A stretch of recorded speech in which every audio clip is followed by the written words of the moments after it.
KPCC ಅಧ್ಯಕ್ಷ DK Shivakumar ಅವರಿಗೆ BJP ರಾಜ್ಯಾಧ್ಯಕ್ಷ ಬಿವೈ ವಿಜಯೇಂದ್ರ ತಿರುಗೇಟು ಕೊಟ್ಟಿದ್ದಾರೆ. ಸರ್ವ ಜನಾಂಗದ ಶಾಂತಿಯ ತೋಟಕ್ಕೆ ವಿಷಬೀಜ ಬಿತ್ತುವಂತ ಕೆಲಸ ಆಗ್ತಿದೆ. ಈ ಕೆಲಸವನ್ನ ಕಾಂಗ್ರೆಸ್ಸೇ ಮಾಡ್ತಿದೆ ಅಂತ ಬಿವೈ ವಿಜಯೇಂದ್ರ ಮಾತನಾಡಿದ್ದಾರೆ. ನಾಡಗೀತೆ ಓದಿಕೊಳ್ಳಿ ಅಂತ ಡಿಕೆಶಿ ನಿನ್ನೆಯಿಂದ ಸ್ಟೇಟ್ಮೆಂಟ್ ಕೊಟ್ಟರು, ಅದಕ್ಕೆ ತಿರುಗೇಟು ಕೊಟ್ಟಿದ್ದಾರೆ. ಬಿಜೆಪಿ ಸರ್ಕಾರ ಇದ್ದಾಗ ನಾವು ಅಬ್ದುಲ್ ಕಲಾಂ ಅವರನ್ನು ರಾಷ್ಟ್ರಪತಿ ಮಾಡಿದ್ದೀವಿ, ಅಬ್ದುಲ್ ನಜೀರ್ ಅವರನ್ನು ರಾಜ್ಯಪಾಲರಾಗಿ ಮಾಡಿದ್ದೀವಿ. ಬಿಜೆಪಿ ಮುಸ್ಲಿಂ ವಿರೋಧಿ ಅಲ್ಲ, ಕಾಂಗ್ರೆಸ್ನ ಮುಸ್ಲಿಂ ಓಲೈಕೆಯ ವಿರೋಧಿ ಬಿಜೆಪಿ ಅಂತ ಬಿವೈ ವಿಜಯೇಂದ್ರ ಹೇಳಿದ್ದಾರೆ.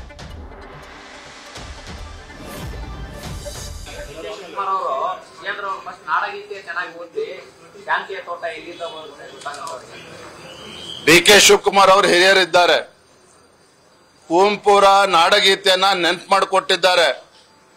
ಸರ್ವ ಜನಾಂಗದ ಶಾಂತಿಯ ತೋಟದ ನೆನಪನ್ನ ಮಾಡಿಕೊಟ್ಟಿದ್ದಾರೆ ಡಿಕೆ ಶಿವಕುಮಾರ್ ಅವರು.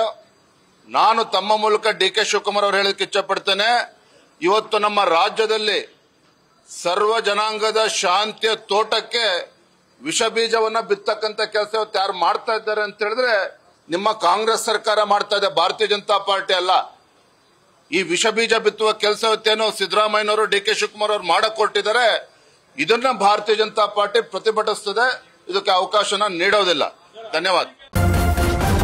ನ್ಯೂಸ್ ಫಸ್ಟ್ ನಿರ್ಭೀತಿಯಿಂದ ನಿಮ್ಮ ಪರವಾಗಿ.